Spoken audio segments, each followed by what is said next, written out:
Gusto niyo ba ng sulit na adventure? Malinaw na tubig at maka-experience ng malaparaisong isla? Bisitahin na ang Sambawan Island. Tara! G. Ito ay sakop ng Biliran Province. Ito ay matatagpuan sa Maripipi Island, isa sa bayan ng Biliran. Ito pala ang kanilang port sa Maripipi at ito ang kanilang bayan. From Cauayan Port to Maripipi Port, nagkakalaga ng 2,000 ang isang biyahe at pwedeng hanggang 10 ang sakay nito. From Maripipi Port naman hanggang Barangay Ulog, kung saan sasakay ng bangka papunta sa Sambawan ay 50 to 60 pesos ang pamasahe sa trike. Umaga pa lang kami nagbiyahe para hindi malakas ang alon. Ang aming binayaran sa bangka ay umabot ng 1,500 pesos. Pero round trip na ito. Nakalipas lang ng 20 minutes ay nakarating na din kami sa paraisong isla ng Sambawan. Sobrang linaw ng tubig, ang puti ng buhangin,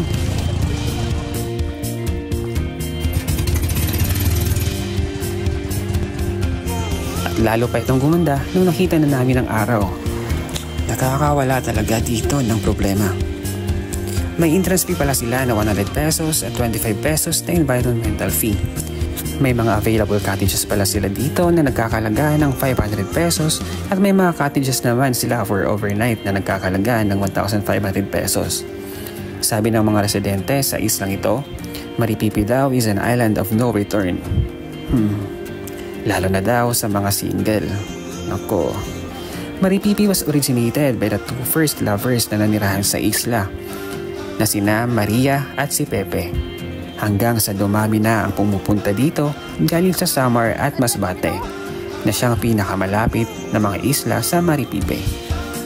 Sambawan is really one of the hidden gem of the Philippines sa naggaganda ang mga islets nito na naging sikat sa panoramic view as you climb to the tallest mountain in the island. Sobrang breathtaking talaga ang experience. Sa sobrang linaw ng tubig, siguradong napakaraming corals at mga marine life dito. They also have kayaks for only 150 pesos per hour. At may mga available din silang t-shirts and souvenirs which is also available sa munisipyo ng Maripipi. May mga tent for rent pala sila na nagkakalaga ng 250 pesos to 350 pesos. Depende sa laki ng tent.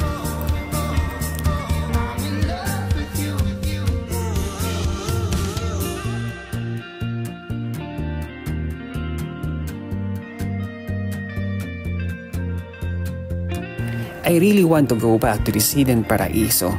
Ang lugar na hindi ka magsasawa balik-balikan. Lalo na pagkasama mo ang kamang kaibigan, kasintahan at pamilya mo. A place you wanna share to them. Summer na at hindi na masyadong maalon ang dagat. Enjoy and experience this Sambawan Island. Samahan niyo ulit ako sa susunod ko pang mga lakwatsa. Maraming salamat po ulit.